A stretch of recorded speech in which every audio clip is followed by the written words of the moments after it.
Gilda Radner was a beacon of quirky, heartfelt comedy. As one of the original cast members of Saturday Night Live, she created a gallery of unforgettable characters, from the gossipy, hearing-impaired Emily Litella to the loudmouthed, frizzy-haired news commentator Roseanne Rosanna.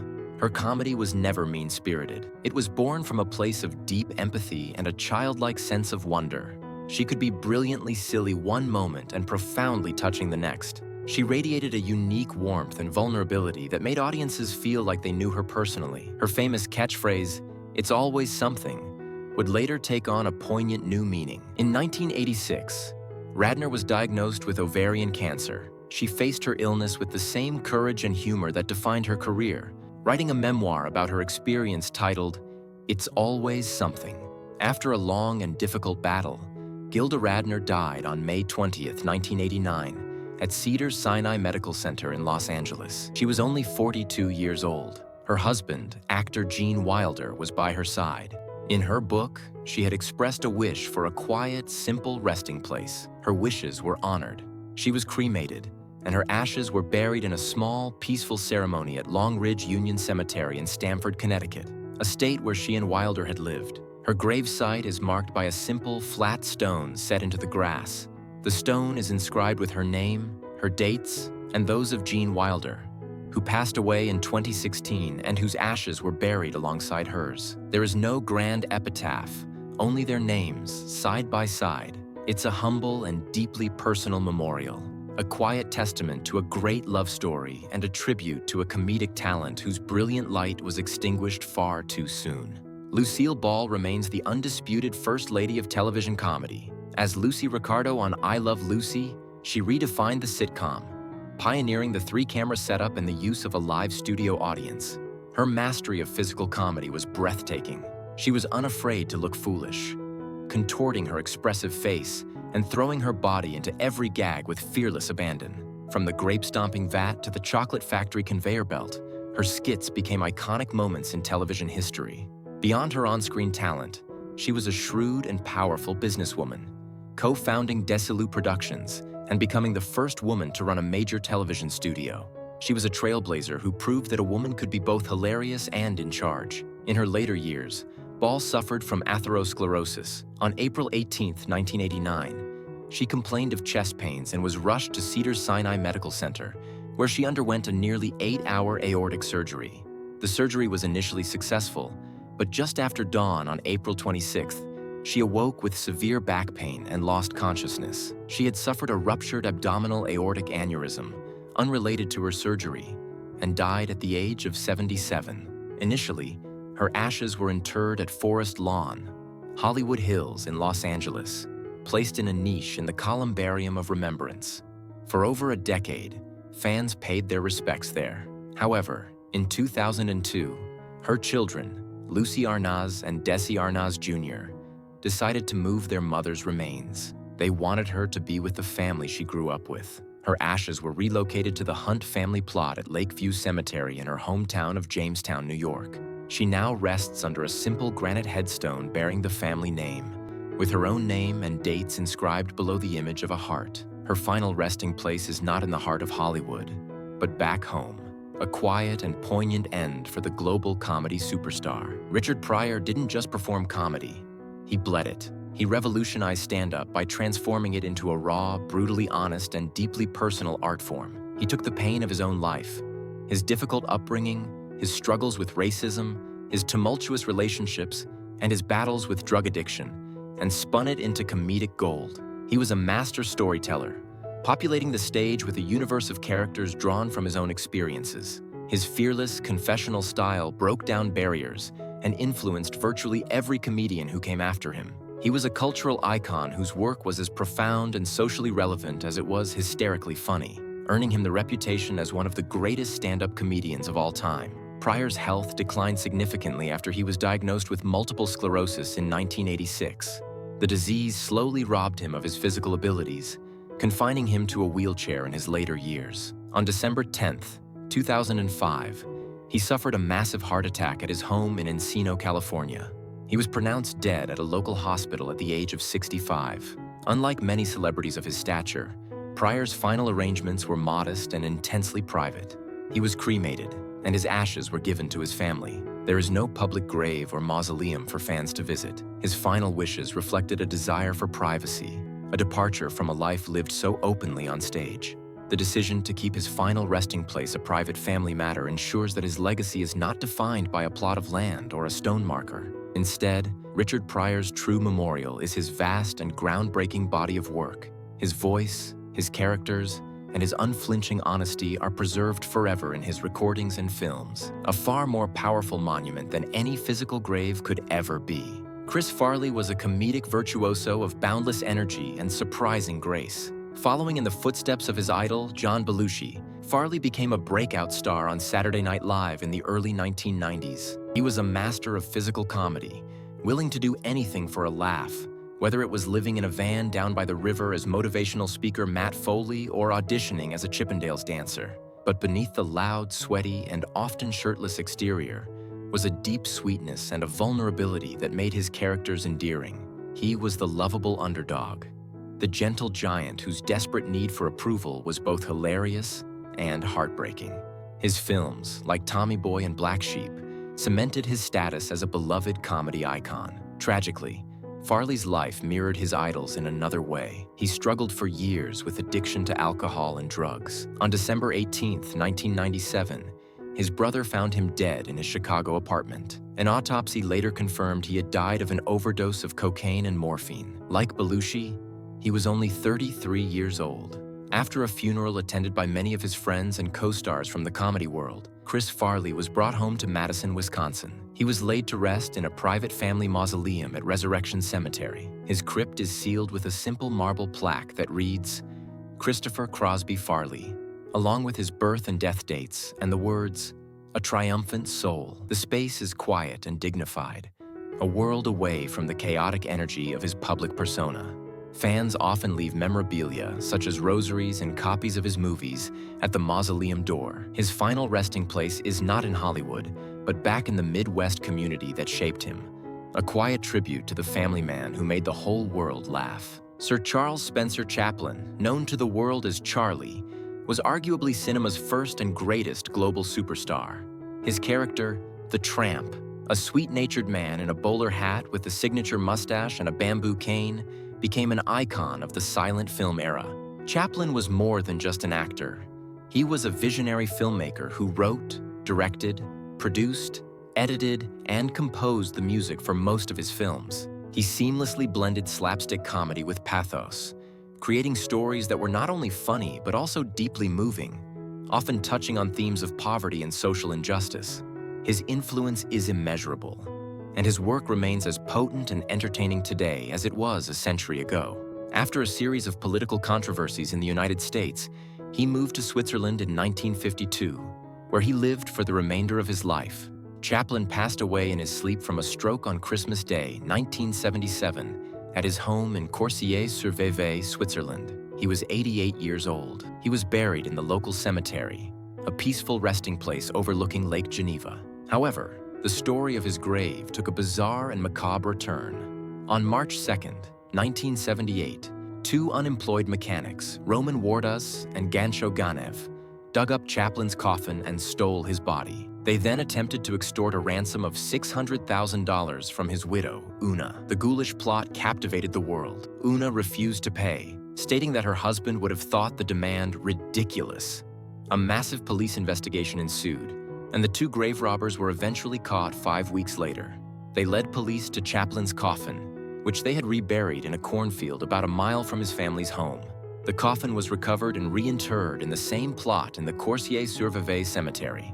This time, however, it was encased in a vault of reinforced concrete to prevent any future disturbances. His simple stone marker now rests securely, a quiet monument to a man whose life was anything but. Robin Williams was a force of nature, a comedic supernova whose energy seemed to spring from an inexhaustible well of genius and chaos. His stand-up routines were lightning-fast streams of consciousness, filled with impressions, characters, and brilliant social commentary.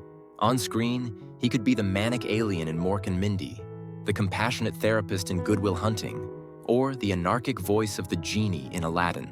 His ability to pivot from hilarious absurdity to profound vulnerability was unparalleled, making him one of the most beloved entertainers of his generation. He brought laughter to millions, yet he privately battled with severe depression, anxiety, and the early stages of Parkinson's disease, which was later found to have been Lewy body dementia. The world was stunned and heartbroken when Williams died by suicide at his home in Paradise Cay, California, on August 11, 2014. He was 63 years old. His death opened up a global conversation about mental health and the hidden struggles that often lie behind the brightest smiles. In accordance with his wishes, Robin Williams's final arrangements were kept intensely private, a stark contrast to his very public life. He was cremated the day after his death, and his ashes were scattered in San Francisco Bay. There is no grave to visit, no headstone to read, no physical monument to mark his passing. For his family, this choice provided a sense of peace and closure, protecting his final legacy from becoming a public spectacle. For his fans, his final resting place is the Bay he loved, a vast and beautiful expanse that reflects the boundless nature of his talent. Memorials are not found in a single cemetery plot, but are created constantly, every time someone watches one of his films or shares a memory of how his comedy touched their life. His legacy is not etched in stone, but imprinted on the hearts of those he made laugh. John Belushi was a comedic hurricane. A founding member of the not ready for prime-time players on Saturday Night Live, he was known for his explosive, high-energy performances. He embodied a raw, rebellious spirit, whether as the sword-wielding samurai Futaba, one of the Blues Brothers, or the gluttonous, anarchic Bluto in the film Animal House. His comedy was physical, loud, and often chaotic, but it was underpinned by a surprising subtlety and a charismatic charm that made him a beloved figure. He was a rock and roll comedian, living on the edge and channeling that intensity into characters that were unforgettable and wildly entertaining. His talent seemed limitless, but his time to share it was tragically short. The rock and roll lifestyle that fueled his comedy ultimately consumed him. On March 5, 1982, John Belushi was found dead in a bungalow at the Chateau Marmont Hotel in Hollywood. The cause of death was a combined drug intoxication, an overdose of cocaine and heroin. He was only 33 years old. His death sent shockwaves through the entertainment industry and served as a stark cautionary tale. His family chose to bury him on Martha's Vineyard in Massachusetts, an island he loved for its quiet escape from the pressures of fame. He was interred at Abel's Hill Cemetery. However, his grave quickly became a site of morbid tourism, with fans leaving litter, damaging the grounds, and even chipping pieces off his headstone. Concerned about the constant disruption, his family had his body moved to another undisclosed, unmarked location within the same cemetery. To give fans a place to pay their respects, a cenotaph, or empty tomb marker, was placed in the family plot at Elmwood Cemetery in his hometown of Elmwood Park, Illinois. The large memorial stone bears his name and a skull and crossbones, with the inscription, "He gave us laughter." It is this stone, not his actual grave, that serves as his public memorial. George Carlin was not just a comedian. He was a philosopher, a social critic, and a fearless linguistic warrior. He began his career as a more conventional suit-and-tie comedian, but evolved in the 1970s into a counterculture icon, famous for his long hair, sharp wit, and deep distrust of authority. His routine, 7 words you can never say on television, became a landmark in the history of free speech, leading to a Supreme Court case. Over a career that spanned 5 decades, he relentlessly dissected the absurdities of modern life, from politics and religion to consumerism and the English language itself. He encouraged his audience to think critically and to question everything. He was a master of observational humor and a titan of stand-up comedy whose influence is still felt profoundly today. Carlin had a long history of heart problems, surviving several heart attacks throughout his life. On June 22, 2008, he checked himself into a Santa Monica hospital complaining of chest pain. He died of heart failure later that day at the age of 71. In life, Carlin had been fiercely anti-establishment and held a deep disdain for ceremony and tradition, especially when it came to religion and death rituals. His final wishes were perfectly in keeping with his philosophy. He left explicit instructions that he was to be cremated and that there were to be no funeral or memorial services of any kind. He wanted no public mourning, no solemn gatherings, and certainly no religious involvement. His wishes were honored by his family, His body was cremated, and there is no grave, no marker, and no public monument to visit. According to his daughter, his ashes were scattered at various locations that were meaningful to him, including over the Spofford Lake in New Hampshire, where he attended a summer camp as a child, and in front of a broadcast studio in the Hudson River in New York City. George Carlin's final act was a quiet disappearance, a fitting end for a man who spent his life loudly telling the world to look past the symbols and focus on what's real. Bernie Mac was the epitome of cool, confident comedy. He exploded onto the national scene as part of the original Kings of Comedy tour and film, captivating audiences with his cigar-smoking swagger and his no-nonsense, tell-it-like-it-is style. His comedy was rooted in his own life experiences, particularly his observations on family and community. He could be stern and authoritative, but there was always a foundation of love and warmth beneath the bluster. This persona translated perfectly to his hit sitcom, The Bernie Mac Show, and his roles in films like the Ocean's 11 series. He was the Mac Man, a larger-than-life figure who commanded the stage and screen with effortless charisma. For years, Bernie Mac battled sarcoidosis, an inflammatory disease that had affected his lungs and had been in remission since 2005. In the summer of 2008, he was hospitalized with pneumonia. While his pneumonia was being treated, his already compromised immune system couldn't fight off the infection. He died from complications of the illness on August 9, 2008, at the age of just 50. His funeral in his hometown of Chicago was a massive event, with thousands of fans and fellow celebrities paying their respects. He was buried at Washington Memory Garden Cemetery in Homewood, Illinois. His grave is marked by a large, impressive monument made of polished black granite. The headstone features a large, smiling, etched portrait of him, his signature reproduced in gold, and the inscription, "Husband, father, son, brother, friend, entertainer." Below that are some of his famous lines, including, "I ain't scared of you," a defiant and funny phrase that perfectly encapsulates his spirit. It is a striking and fitting memorial, as bold and unforgettable as the man himself. John Candy was the gentle giant of comedy, a performer whose immense talent was matched only by the size of his heart. He first gained fame as a member of the legendary Second City comedy troupe and its television show, SCTV. From there, he launched a film career that made him one of the most beloved and recognizable stars of the 1980s and early 1990s. Whether playing the slobbish but lovable Uncle Buck, the well-meaning but disaster-prone Del Griffith in Planes, Trains, and Automobiles, or the determined coach in Cool Runnings, Candy brought a warmth and humanity to his roles. He was a gifted physical comedian, but his greatest strength was his ability to convey a deep sense of vulnerability and kindness that made audiences root for him every time. While filming on location in Durango, Mexico for the movie Wagons East, John Candy passed away in his sleep on March 4, 1994. The cause of death was a heart attack. He was only 43 years old. His death was a profound shock to Hollywood and his legions of fans. His funeral was held at St. Martin of Tours Catholic Church in Los Angeles. He was laid to rest at Holy Cross Cemetery in Culver City, California, a Catholic cemetery that is the final resting place for many Hollywood stars. He is interred in a large, stately mausoleum crypt, located outdoors in the mausoleum's north wing. The marble plaque sealing his crypt is simple and dignified, bearing his name, his dates, and the touching inscription, "Loving husband and father." There is no witty epitaph or reference to his comedic career. The tribute focuses solely on his most important role, that of a family man. It's a quiet and respectful memorial that speaks to the private person behind the beloved public figure.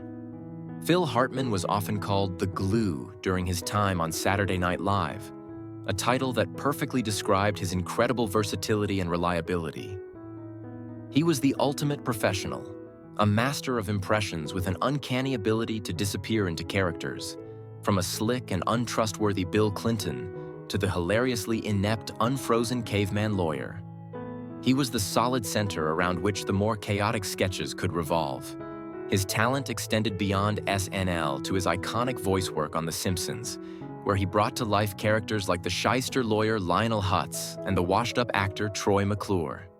He was a subtle comedic genius, a performer whose immense skill and professional demeanor earned him the deep respect of his peers. The end of Phil Hartman's life was shockingly violent and tragic, a horrifying contrast to the joy he brought to others. In the early morning hours of May 28, 1998, he was shot and killed by his wife, Bryn Omdahl, while he slept in their Encino, California home. She was reportedly intoxicated and had been struggling with drug use and jealousy over his career. After confessing to friends, she locked herself in the bedroom and took her own life. Hartman was 49 years old. Their 2 young children were left orphaned. According to his will, Hartman stipulated that his body be cremated and his ashes scattered. In a private ceremony held in July of that year, his ashes were scattered over the serene waters of Emerald Bay on Santa Catalina Island, a beautiful spot off the coast of Southern California. There is no grave marker or public memorial. The peaceful, natural setting of his final resting place offers a stark and poignant contrast to the horrific violence of his death, providing a beautiful, quiet final chapter for a man whose life ended in unimaginable turmoil. Rodney Dangerfield, born Jacob Cohen, built an entire career on a single brilliant premise: I don't get no respect. With his bug-eyed stare, sweat-drenched brow, and endlessly fidgeting tie, he was the ultimate comedic underdog.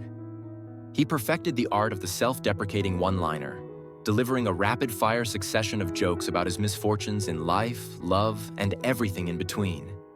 He became a cultural phenomenon, starring in classic comedies like Caddyshack and Back to School. He was also a generous mentor, using his Rodney's Place comedy clubs and HBO specials to give crucial exposure to a generation of up-and-coming comedians, including Jerry Seinfeld and Jim Carrey.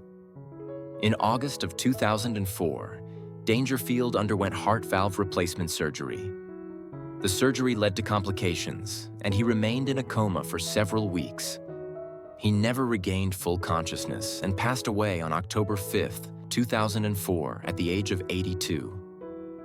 He was interred at one of Hollywood's most famous final addresses, Westwood Village Memorial Park Cemetery in Los Angeles. His gravesite is marked by a simple, flat granite plaque set in the lawn, a modest marker for such a huge comedy star. However, the epitaph inscribed on it is one of the most famous and perfectly fitting in the entire cemetery. It reads simply, Rodney Dangerfield. There goes the neighborhood. The line is the ultimate posthumous punchline, a perfect encapsulation of his irreverent, self-deprecating humor. It ensures that even at his final resting place, Rodney Dangerfield gets the last laugh. It's a final, brilliant gag from a man who turned getting no respect into a legendary art form. Mo Howard was the undeniable leader and driving force behind one of the most enduring comedy acts in history, The Three Stooges. As the bowl-cut-wearing, perpetually exasperated central figure, Mo was the master of the slapstick arts. He was the orchestrator of the eye pokes, head bonks, and nose tweaks that became the Stooges' trademark. While his on-screen persona was that of a short-tempered bully, in reality, Mo was a savvy businessman and the glue that held the often turbulent act together through numerous lineup changes for nearly 50 years. The Three Stooges created a brand of pure, anarchic, physical comedy that has delighted generations of fans and remains instantly recognizable and influential to this day. After a long and successful career, Mo Howard's health began to decline in the early 1970s. A lifelong smoker, he was diagnosed with lung cancer. He passed away from the disease on May 4, 1975, at the age of 77. He was laid to rest at Hillside Memorial Park Cemetery in Culver City, California, a prominent Jewish cemetery. He is interred in a crypt in the outdoor Court of David mausoleum wall. His crypt is sealed with a simple granite plaque that bears his birth name, Moses Horwitz, along with his stage name, Mo Howard, and his dates. The plaque also includes the names of his wife and other family members interred with him. Hillside Memorial Park is a significant location for Stooges fans, as it is also the final resting place of 2 other Stooges. His younger brother, Jerome Curly Howard, is buried in a grave in a different section of the cemetery, and his other brother, Samuel Shemp Howard, is also interred in a crypt in a separate mausoleum. The presence of three of the legendary Stooges makes the cemetery a unique pilgrimage site for those wishing to pay their respects to the pioneers of slapstick. Jack Lemmon was a remarkably versatile and beloved actor, equally adept at frantic comedy and heartbreaking drama.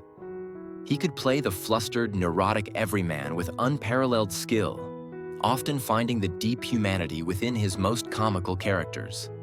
His collaborations with director Billy Wilder in films like Some Like It Hot and The Apartment are masterpieces of the comedic form. His on-screen partnership with his dear friend Walter Matthau produced a string of hit films that showcased their perfect comedic chemistry. Lemmon was a two-time Academy Award winner and was nominated 8 times, a testament to the respect he commanded from his peers. He had a rare ability to make audiences laugh hysterically one moment and move them to tears the next, securing his place as one of Hollywood's all-time greats.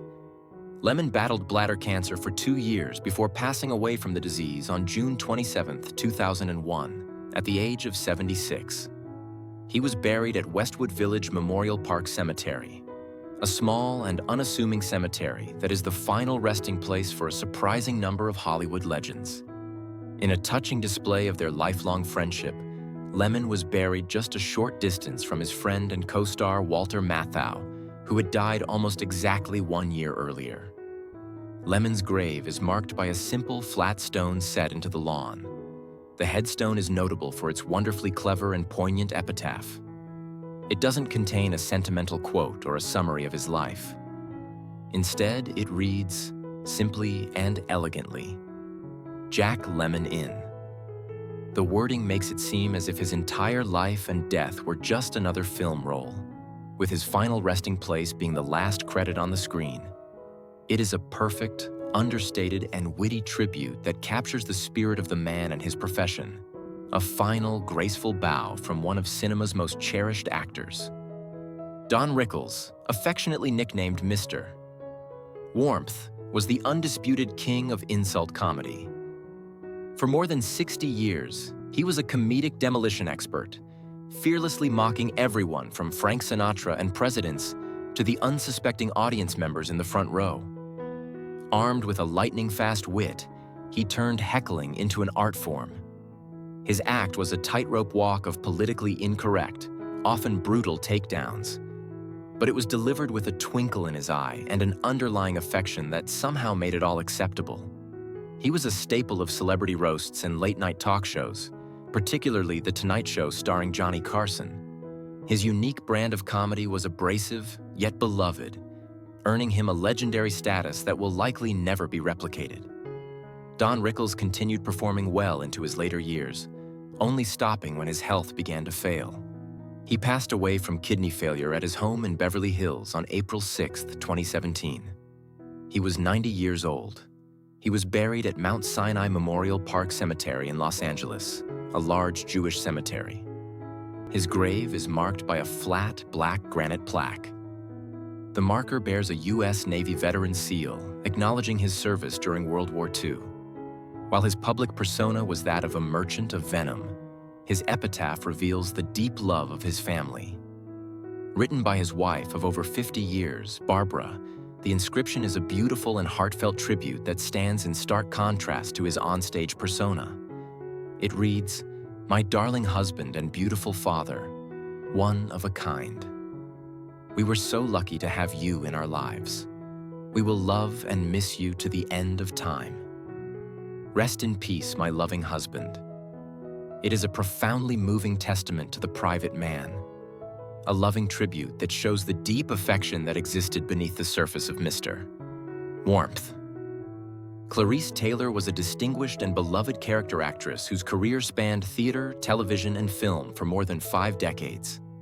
While she may not have had the global marquee name of some other legends, her face and talent were instantly recognizable to millions. She was a pioneering member of the Negro Ensemble Company, honing her craft on the stage. She became a household name and a cherished television mother figure in her later career. Audiences knew her best as Anna Huxtable, the wise and warm mother of Cliff Huxtable on the groundbreaking sitcom The Cosby Show. She earned an Emmy nomination for that role in 1986. She also had a recurring role on Sesame Street as Harriet, the grandmother of David. Her presence on screen was always marked by a sense of grace, dignity, and quiet strength. Clarice Taylor lived a long and full life, continuing to work into her later years. She passed away from heart failure at her home in Englewood, New Jersey, on May 30th, 2011. She was 93 years old. After a lifetime spent in the spotlight, her final arrangements were simple and private. She was buried at Pine Lawn Memorial Park in Farmingdale, New York, a large cemetery on Long Island. Her grave is marked by a modest, flat bronze plaque set on a granite base. The marker is simple and elegant, bearing her name, her birth and death years, and a small, understated floral design. There is no grand epitaph or mention of her celebrated career. It is a humble and dignified final resting place, located far from the Hollywood cemeteries where many of her contemporaries are buried. Her grave is a quiet tribute to a long life and a respected career, representing the many talented character actors who contribute so much to the world of entertainment without the constant glare of superstardom.